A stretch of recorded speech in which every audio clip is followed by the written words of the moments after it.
أبي الدرداء رضي الله عنه قال بينما نحن عند رسول الله صلى الله عليه وسلم نتذاكر ما يكون إذا قال رسول الله صلى الله عليه وسلم إذا سمعتم بجبل زال عن مكانه فصدقوه وإذا سمعتم برجل تغير عن خلقه فلا تصدقوا به فإنه يسير إلى ما جبل عليه رواه أحمد.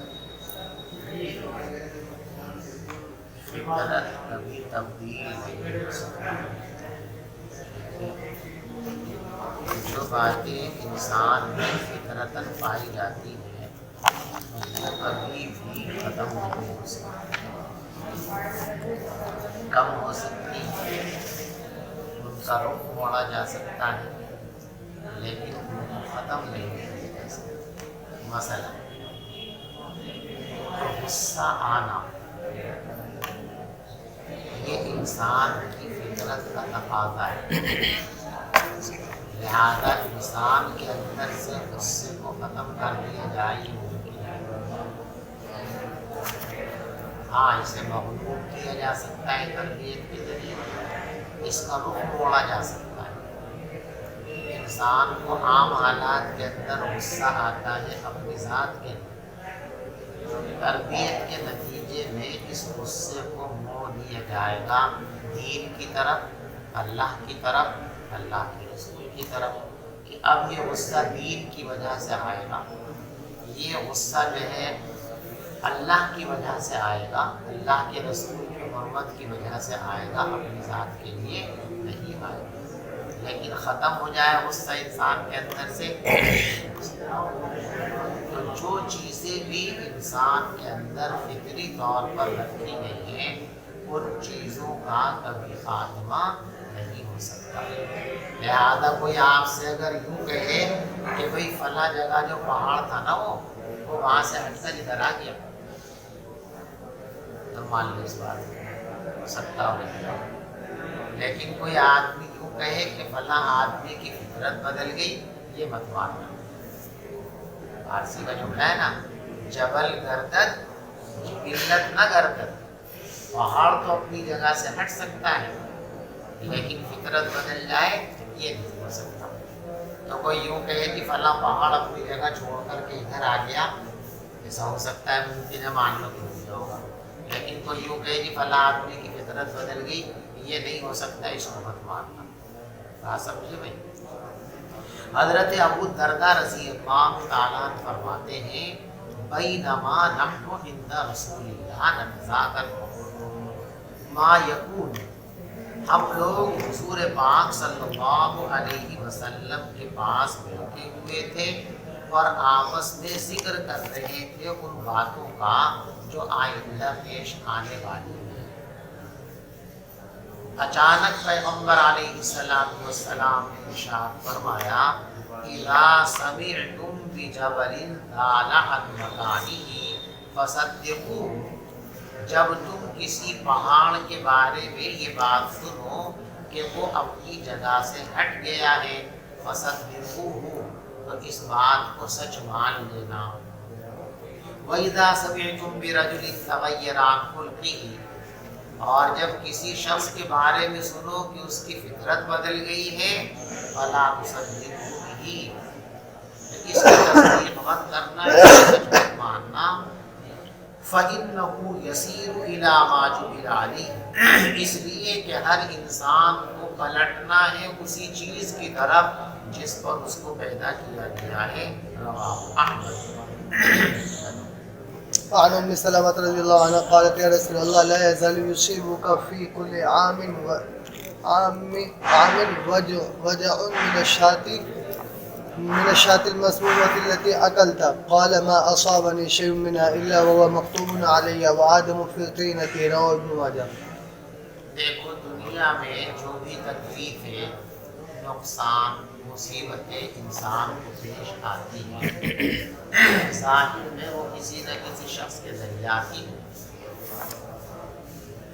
لیکن یہ نہیں سمجھنا چاہیے کہ انسان نے پہنچائی ہے آپ کو.